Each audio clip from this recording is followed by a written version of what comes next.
Hello dear students, कैसे आप सभी। आशा करती हूँ कि आप सभी अच्छे होंगे, स्वस्थ होंगे और मस्त होंगे। आज मैं आपको चतुर्थ श्रेणी कर्मचारी की जो तैयारी कर रहे हैं उन अभ्यर्थियों को हिंदी सब्जेक्ट के लिए एक बुक बताना चाहूँगी, जो एक बहुत ही अच्छी बुक है, गवर्नमेंट बुक है। और जो सिलेबस अपने को चतुर्थ श्रेणी कर्मचारी में दिया है वो इसी बुक के अकॉर्डिंग दिया है।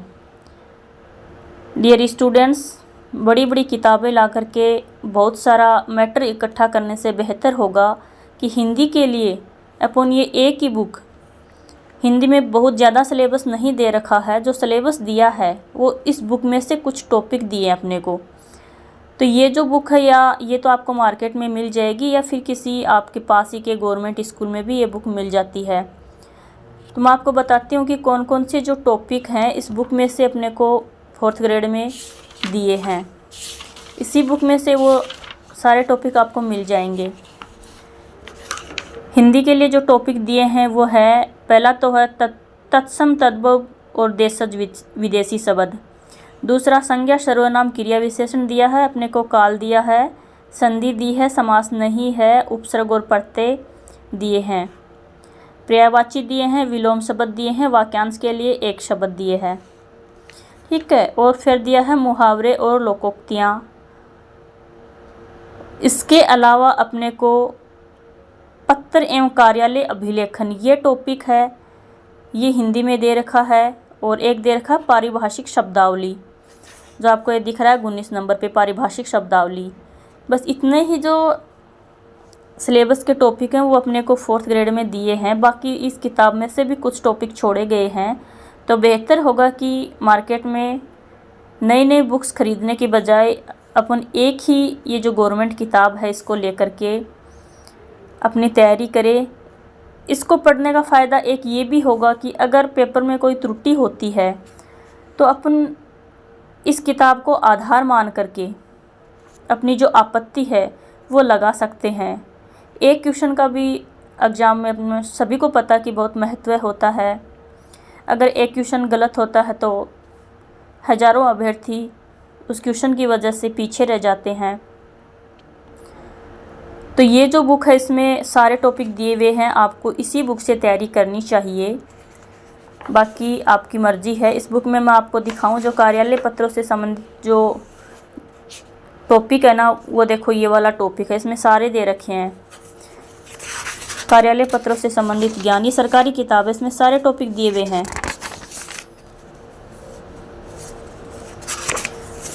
इसमें अपने को वो दिया है कार्यालय पत्र है ना, यहाँ से कार्यालय पत्र दिए हैं। बाकी ये जो पारिवारिक पत्र और व्यावसायिक पत्र ये जो ना, ये अपने सिलेबस में नहीं दे रखे हैं। तो कार्यालय पत्र आप देख सकते हो, सभी प्रकार के जो नाम अपने को दिए हैं ना, कार्यालय आदेश है, निविदा है,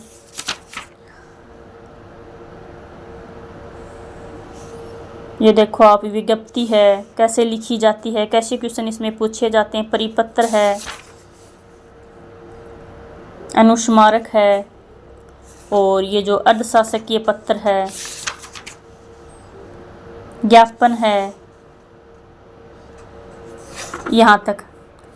इसके बाद में व्यावसायिक पत्र शुरू हो जाते हैं जो अपने सिलेबस में नहीं दे रखे हैं। अपने को सिर्फ कार्यालय पत्रों से संबंधित ज्ञान है वो ही इस किताब से पढ़ना है। इसके बाद में अपने को वो जो एक और टॉपिक दे रखा है पारिभाषिक शब्दावली, वो भी इस बुक में अच्छे से दिया हुआ है।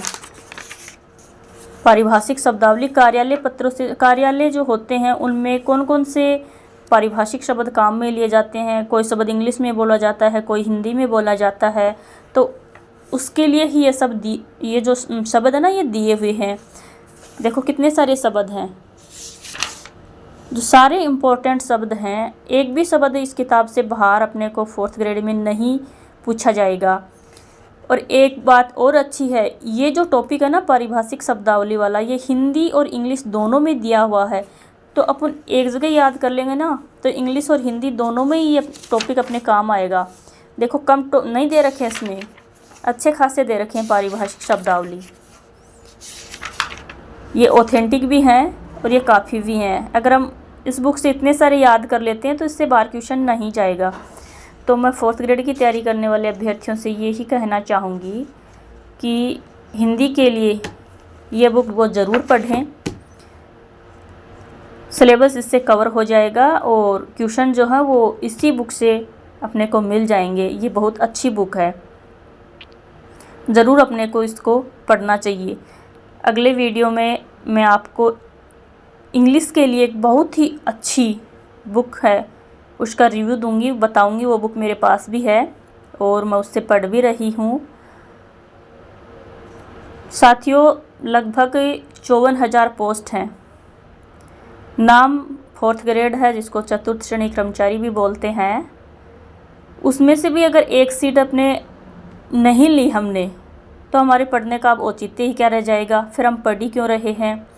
पता है कि टीचर की तैयारी करने वाले ग्रेड 1 की, 2 की, 3 की, यहाँ तक कि असिस्टेंट प्रोफेसर की तैयारी करने वालों ने भी 4th ग्रेड का फॉर्म अप्लाई किया है।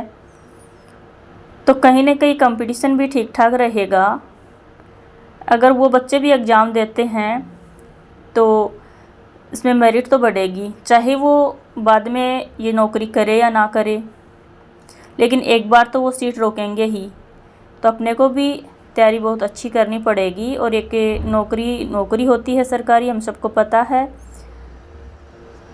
तो इसके लिए तैयारी अपने को ज़रूर करनी चाहिए। जो भी अभ्यर्थी मतलब किसी दूसरी एग्ज़ाम्स की भी तैयारी कर रहे हैं, उनको भी सिलेबस को देखना चाहिए, पढ़ना चाहिए।